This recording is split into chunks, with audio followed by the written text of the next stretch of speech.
दोस्तों, ये विश्वासी जीवन एक दौड़ है और इसमें हमें दौड़ना है। इस दौड़ के बाद हमारे लिए एक प्रतिफल है, पर यह हमें तब मिलेगा जब हम इस दौड़ को पूरी करेंगे।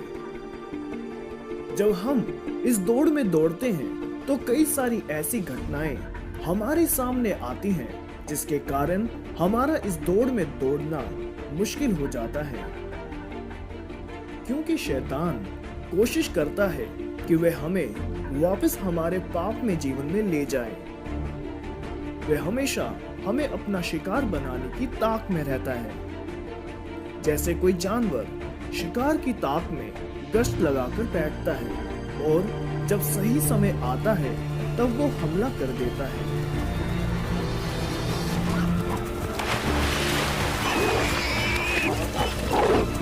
वैसे ही शैतान भी कमजोर विश्वासियों की ताक में रहता है। ऐसा विश्वासी जिसका आत्मिक जीवन कमजोर हो और जैसे ही उसे वो विश्वासी मिलता है वो उसके पीछे पड़ जाता है और उसको उस विश्वासी जीवन की दौड़ से गिरा देता है। और ऐसी हालत में विश्वासी पाप में डूब जाता है, विश्वास से पीछे हट जाता है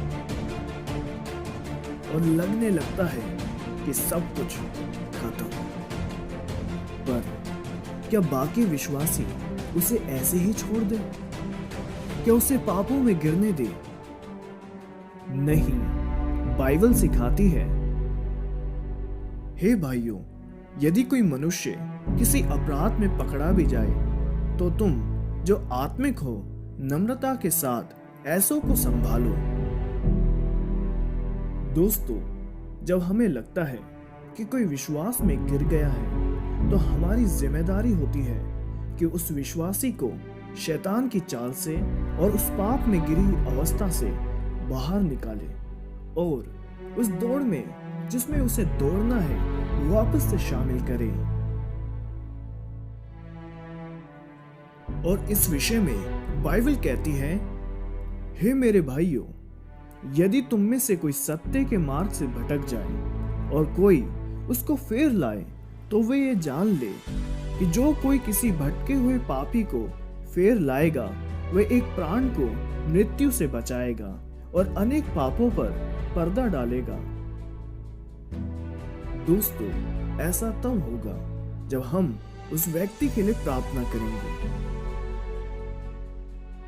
दोस्तों, इस दुनिया में कई ऐसे लोग हैं जो विश्वासी जीवन में गिर गए हैं। क्यों ना दोस्तों, हम अपनी जिम्मेदारी को समझें और उन विश्वास में गिरे हुए लोगों के लिए प्रार्थना करें ताकि हम उन्हें शैतान के जाल से और गिरी हुई अवस्था से बाहर ला सकें।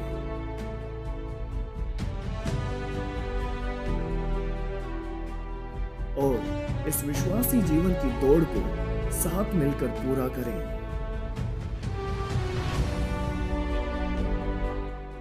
दोस्तों, मुझे आशा है कि आपने इन वचनों के द्वारा आशीष पाई है।